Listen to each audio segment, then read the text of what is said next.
Story time about how my date turned out to be a serial killer. I recently got promoted at my job and had to move to a new city. I didn't know anyone in this new city, so I decided to sign up for some dating apps. Within a few days, I was already talking to some guys. One of them in particular was really nice, and I could tell he was really trying to get to know me.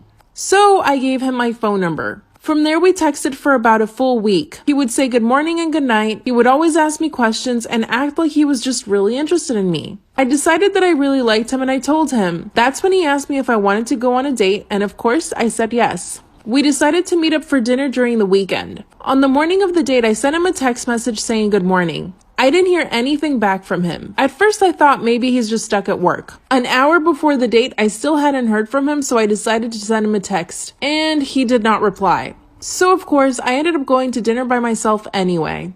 But when I got home, I had a message from him apologizing for standing me up. When I asked him what happened, he told me that he got stuck at work. And I decided to believe him. I had no reason not to trust him. I decided to give him a second chance when he asked me out again. The following weekend, we decided to have a picnic. But same thing, a few hours before the date, I still hadn't heard from him. That's when I sent him a message asking him if he was going to show up or not. And I didn't hear anything from him for a few hours. Finally, he messaged me once again saying that he got stuck at work. He begged me for another chance, and I said yes.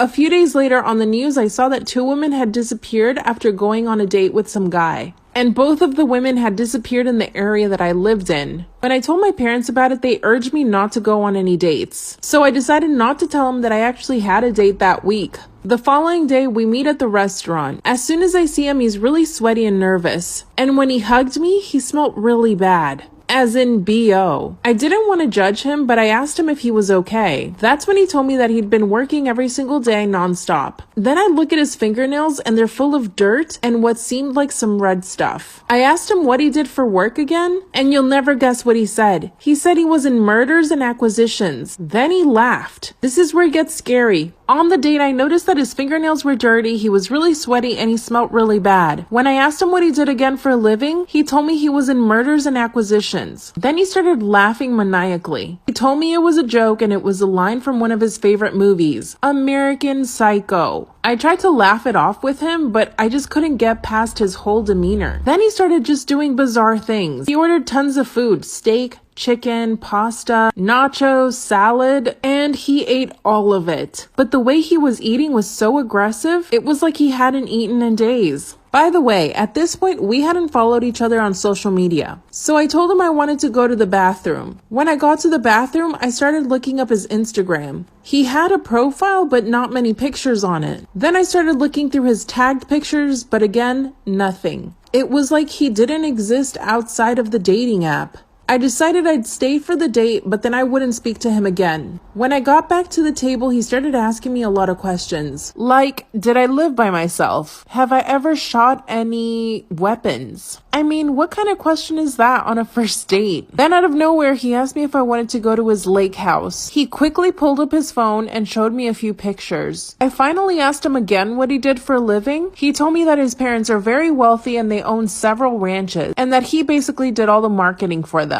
Then he abruptly ended the date. I mean, trust me, I wanted to go home anyway, but it's the way he did it. I told him I probably wouldn't have time to go to the lake house. Then he called the server over and gave them his black card, which is a pretty good indication if someone has money. Then he went to the bathroom. At this point, I just wanted to make a run for it. He comes back out, grabs his card from the server, and tells me good night. As we're walking out of the restaurant, he stops me and tries to kiss me. Of course, I turned my face away. Then he said, "Ah, you're a fighter, aren't ya?" He then got in his car and simply drove away without saying a word. The following day on the news, I hear about another missing woman. The following day, I hear that another woman is missing. This is when they showed a description of the man they think kidnapped the women, and it looked exactly like my date. They even mentioned the dating app that he used, which is the same one we met on. So I decided that after work, I would go to the police myself. I spoke to the detective and gave him all the information. His name, his social media, his dating profile, and I even told him about how he behaved on the first date. Later on that night, I got home and blocked him from everything. 2 days later, the police show up to my job and told me that they caught him. And when they went to search his lake house, they found the missing women. Apparently, he would lure women to his lake house and keep them there for days, eventually unaliving them. The police told me that if I hadn't followed my instincts, I might have ended up like they did. He's now in maximum prison, and somehow he managed to send me a letter.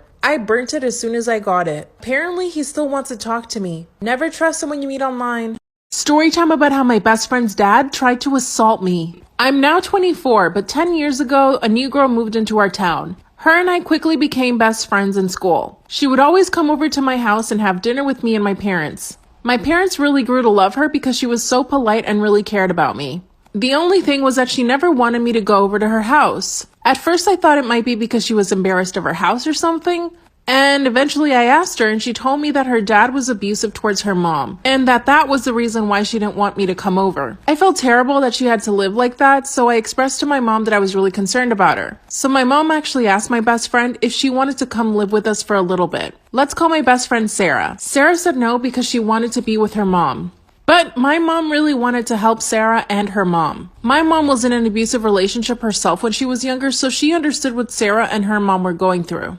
My mom decided to invite Sarah's mom over for dinner. That's when my mom asked her about their living situation, and Sarah's mom confessed that it was pretty bad. My mom suggested that she should try to get a divorce, and a few weeks later, she filed for divorce. We were all so happy because this meant things would get better for Sarah and her mom. And things did get better. Her dad moved out to his own apartment, and a few weeks later, he had a new girlfriend. I was able to stay over at Sarah's house, and it was really fun. One of the times that I was with Sarah at her house, her dad showed up. But he started making me feel really uncomfortable. He told Sarah that I was the prettiest friend she'd ever had. I could see him staring at me. After he left, Sarah apologized. I went home and tried not to think about it. A few days later, I was walking home when Sarah's dad pulled up next to me. One day that I was at Sarah's house, I decided to walk home instead of calling my mom to pick me up. As I was walking home, Sarah's dad pulls up next to me. At this point, I still hadn't forgotten what he had said about me, and I still felt really uncomfortable. He asked me if I needed a ride, and I politely said no. Then he started to laugh and asked me if I was scared of him. Of course I said no, but the truth is that I was. And he said, well, then get in the car if you're not scared of me. And I did. As we got closer to my house, he put his hand on my lap. He asked me if I had a boyfriend, and I pushed his hand away. Then he asked me why I was being so rude. I told him that he made me feel uncomfortable, that I just wanted to get out of the car and walk the rest of the way home. He said no because it would be dangerous for me to be by myself walking at night. He put his hand back on my lap and told me that I was really sturdy. That's when he grabbed my hand and tried to put it on his lap. Of course, I pulled my hand away really quick. Then he pulled over really fast and tried to kiss me. I was so beyond disgusted. I just started yelling, and this really took him by surprise because he must have thought that I was just gonna let him. While I was yelling at the top of my lungs, I managed to unlock the car and open the door. I basically threw myself on the ground and he started yelling at me, telling me to shut up. He tried to pull me back into the car, but at this point I was laying on the ground, so he had to pick up dead weight. He grabbed my foot and started pulling me back towards the car, but I started kicking him. He told me that I was overreacting and that he was just trying to be friendly. Luckily, a few of the neighbors heard me screaming because I was right in front of their house. They came outside and ran towards me because they saw me struggling with him. That's when the woman said that she was going to call the cops. He tried to tell the lady that I was overreacting and that he had only leaned over to put the seatbelt on, but I took it the wrong way. I told her that he tried to kiss me and she started calling the cops. That's when he drove away. I literally could not believe what had just happened. Finally, the cops arrived and so did my mom. I told them everything that happened, and I even told him that he had made a comment about me in Sarah's house a few days before that. They quickly started looking for his car and found him at a parking lot. They arrested him and he spent 2 nights in jail. His girlfriend then went to bail him out. She told the cops that he was with her and that I was just lying and that I made everything up. She even went as far as to tell the police that I had been hitting on him and that she had been a witness to it. She would even call my house at 2 in the morning and hang up. I even saw her car near my house and by my school, which means she was following me. I called the police to tell him that his girlfriend was following me. That's when the cops said that I could probably get a restraining order against him and his girlfriend. Sarah and her mom came over to her house after they heard what happened. Of course, they felt really bad, but they weren't surprised. Sarah told me that that's why she never wanted me to come over, because her dad had commented things about her friends before. Worst of all is that they couldn't keep him in jail for what he did to me, but a few months later he was finally put into prison because of something else he did. Apparently he had tried to steal a car or something. Remember the crazy girlfriend I told you Sarah's dad had? She kept following me for a long time. She would even show up to my school asking me if I wanted a ride home. Eventually I was able to get a restraining order against her, but she was really scary. A few years ago she tried to follow me on Instagram. I had to block and report her. I mean, what kind of woman would fight for a man like that?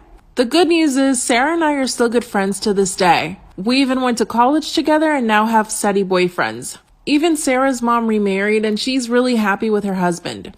I look back at what happened as a learning experience, but to be honest, if he ever gets out of prison, I'm scared.